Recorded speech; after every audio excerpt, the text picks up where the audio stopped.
પાલિકાનું વર્તમાન બોર્ડ પૂર્ણ થતાં રાજ્ય સરકાર દ્વારા વહીવટદાર તરીકે શાલિની અગ્રવાલની નિમણૂક કરવામાં આવી છે।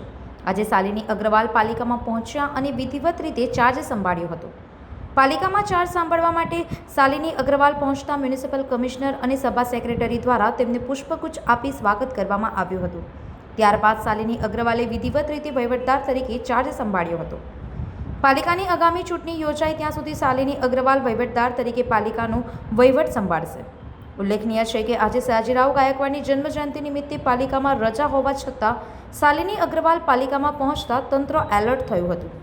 સંવાદદાતા સાથે અભિપ્રાય ન્યૂઝ, વડોદરા।